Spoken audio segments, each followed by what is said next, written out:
Greek পুরাণের সবচেয়ে শক্তিশালী ও বিখ্যাত দেবতা হলেন জিউস। তাকে বলা হয় দেবতাদের রাজা এবং আকাশ ও বজ্রের অধিপতি। তিনি শুধু আকাশের শাসক নন, পুরো অলিম্পাসের ক্ষমতার কেন্দ্রবিন্দু। কিন্তু জিউসের গল্প শুধু শক্তি, সিংহাসন আর বজ্রের গল্প নয়। তার জীবনের প্রতিটি অধ্যায়ে লুকিয়ে আছে ভয়, ষড়যন্ত্র, বিশ্বাসঘাতকতা, প্রেম এবং দেবতাদের ভেতরের জটিল রাজনীতি। জিউসের জন্মই ছিল এক বিপদের গল্প। তার পিতা ছিলেন টাইটান রাজা ক্রোনাস আর মা ছিলেন রিয়া। ক্রোনাস একটি ভবিষ্যৎবাণী শুনেছিলেন যে তার নিজের সন্তানই একদিন তাকে সিংহাসন থেকে নামিয়ে দিবে। এই ভয়েই সে এক ভয়ঙ্কর সিদ্ধান্ত নেয়, প্রতিটি নবজাত সন্তানকে জন্মের সাথে সাথেই গিলে ফেলা।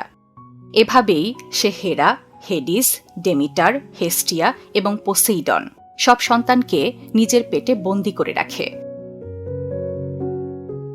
রিয়া যখন বুঝতে পারে তার শেষ সন্তানকেও একই পরিণতি ভোগ করতে হবে, তখন সে এক অসাধারণ পরিকল্পনা করে।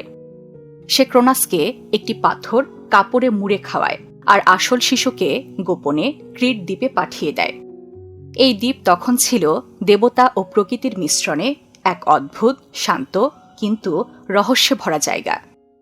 চারিদিকে উঁচু পাহাড়, গভীর গুহা আর বুনো বনের নিঃশব্দতা, যেন পৃথিবীর চোখের আড়ালে এক গোপন রাজ্য। এই গুহাতেই শুরু হয় জিউসের শৈশবের লুকানো অধ্যায়। জিউসকে লালন পালনের দায়িত্ব নেয় এক অদ্ভুত কিন্তু দয়ালু প্রাণী ছাগি আমালথেয়া। এটি সাধারণ ছাগি নয়, তাকে অনেক সময় দেবত্বের সঙ্গে যুক্ত এক পবিত্র প্রাণী হিসেবে ধরা হয়। সে নিজের দুধ দিয়ে শিশুটিকে বড় করে তোলে আর নিজের শরীর দিয়ে তাকে ঠান্ডা বাতাস ও বিপদের হাত থেকে রক্ষা করে। ক্রিটের গুহায় আরও ছিল কিছু বনপরী, যারা প্রকৃতি, নদী, গাছপালা ও বাতাসের রক্ষক আত্মা হিসেবে বিবেচিত হতো। তারা জিউসকে মানুষ হিসেবে নয়, বরং ভবিষ্যতের এক দেবতা হিসেবে লালন করত।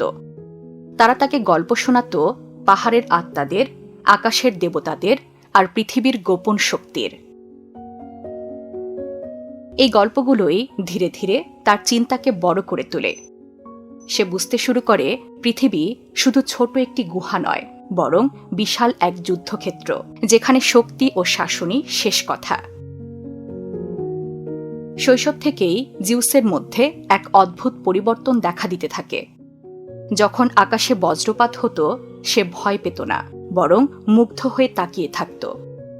গুহার ভেতর অন্ধকার থাকলেও বজ্রের আলো গুহার দেয়াল প্রতিফলিত হয়ে তার চোখে পড়ত। ছোট্ট জিউস কখনো কখনো গুহার বাহিরে গিয়ে আকাশের দিকে তাকিয়ে দীর্ঘ সময় চুপচাপ দাঁড়িয়ে থাকত। অন্য শিশুরা খেলাধুলা করলেও তার মন ছিল অন্য কোথাও, এক অদেখা রাজ্যে। বনপরীরা এটাকে সাধারণ কৌতূহল ভাবলেও প্রকৃতপক্ষে এটা ছিল ভবিষ্যতের ইঙ্গিত, যেন পৃথিবী নিজেই তাকে বলছে, তুমি সাধারণ কেউ নও, বরং তুমি হবে শাসক। ক্রোনাসের ভয়ঙ্কর শাসনের গল্প ধীরে ধীরে তার কানে আসে। সে জানতে পারে তার নিজের পিতা তাকে মেরে ফেলতে চেয়েছিল। সে বুঝে যায় একদিন তাকে শুধু বাঁচতে নয়, লড়তেও হবে। জিউস যখন পূর্ণ শক্তি ও আত্মবিশ্বাসে পরিণত হল, তখন তার মনে একটাই লক্ষ্য স্পষ্ট হয়ে উঠল, তার বন্দী ভাই বোনদের মুক্ত করা এবং ক্রোনাসের অত্যাচারের অবসান ঘটানো। এটি শুধু পারিবারিক প্রতিশোধ ছিল না, বরং ছিল এক নতুন যুগের সূচনা।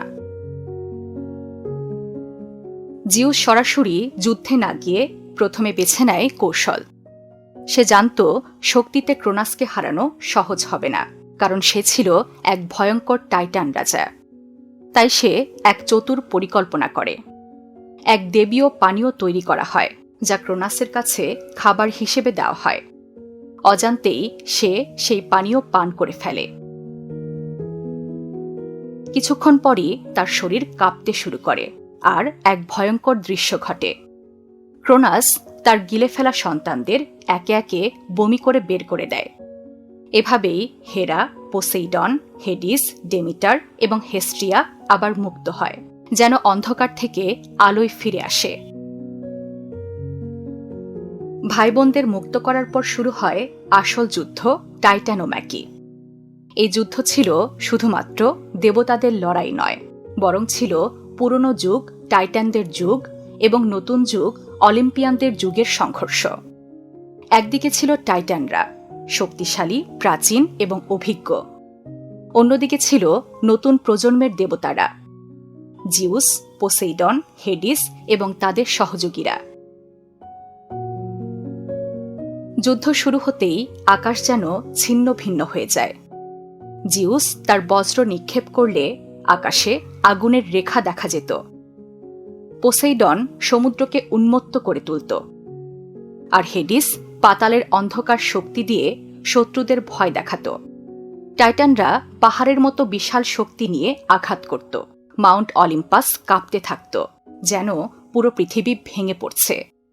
এটি ছিল এমন এক যুদ্ধ যেখানে প্রকৃতিও অংশগ্রহণ করছিল। জিউস বুঝতে পারে শুধু শক্তি দিয়ে টাইটানদের হারানো সম্ভব নয়, তাই সে পৃথিবীর গভীর শক্তিগুলোর সাহায্য নেয়। কিছু পুরাণ মতে জিউস সাইক্লোপসদের সাহায্য পায়, যারা তাকে শক্তিশালী বজ্রাস্ত্র তৈরি করে দেয়। এই অস্ত্রই পরে তার সবচেয়ে ভয়ঙ্কর শক্তিতে পরিণত হয়। এই বজ্রাস্ত্রের আঘাতে আকাশ কেঁপে উঠত, এমনকি টাইটানরাও ভয় পেত। টাইটানোম্যাকি কোনো সাধারণ যুদ্ধ ছিল না, এটি চলেছিল দীর্ঘ 10 বছর। শেষ পর্যন্ত জিউস তার পূর্ণ শক্তি ব্যবহার করে টাইটানদের বিরুদ্ধে চূড়ান্ত আঘাত হানে। তার বজ্র এমন শক্তিশালী ছিল যে আকাশের গর্জন পৃথিবীকে স্তব্ধ করে দেয়। টাইটানরা একে একে পরাজিত হতে থাকে এবং শেষ পর্যন্ত তারা পিছু হটতে বাধ্য হয়। পরাজয়ের পর টাইটানদের পাঠানো হয় ভয়ঙ্কর অন্ধকার কারাগার টার্টার্সে।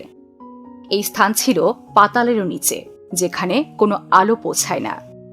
এটি ছিল এমন এক কারাগার যেখান থেকে ফিরে আসা প্রায় অসম্ভব। টাইটানোম্যাকি শেষ হওয়ার পর পৃথিবীতে শুরু হয় এক নতুন অধ্যায়, অলিম্পিয়ান যুগ। টাইটানদের পতনের পর দেবতাদের মধ্যে ক্ষমতা ভাগ করা হয়। লটারি বা ভাগ্যের মাধ্যমে 3 ভাই ক্ষমতা ভাগ করে নেয়। জিউস পান আকাশ ও বজ্র, পোসেইডন সমুদ্র এবং হেডিস পাতাল লোক। জিউস নিজের শাসন কেন্দ্র স্থাপন করে মাউন্ট অলিম্পাসে।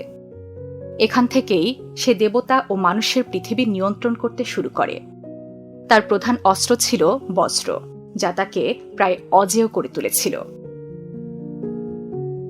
জিউসকে বলা হয় দেবতাদের রাজা, আকাশের শাসক এবং বজ্রের অধিপতি।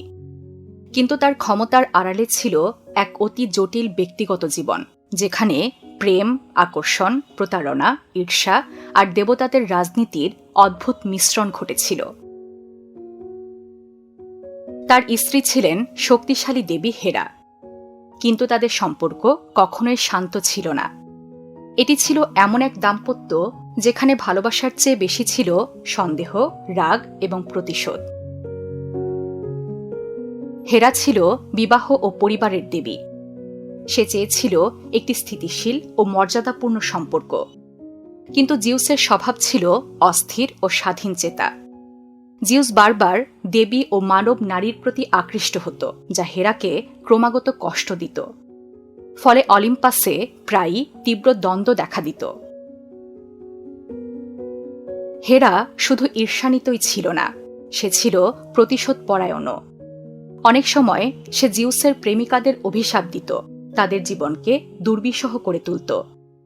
এই সম্পর্ককে তাই শুধু দাম্পত্য বলা যায় না, এটি ছিল দেবতাদের ইতিহাসের সবচেয়ে জটিল রাজনৈতিক সম্পর্কগুলোর একটি। ইউরোপা ছিল এক ফিনিশিয়ান রাজকন্যা, যার সৌন্দর্য ছিল কিংবদন্তির মতো।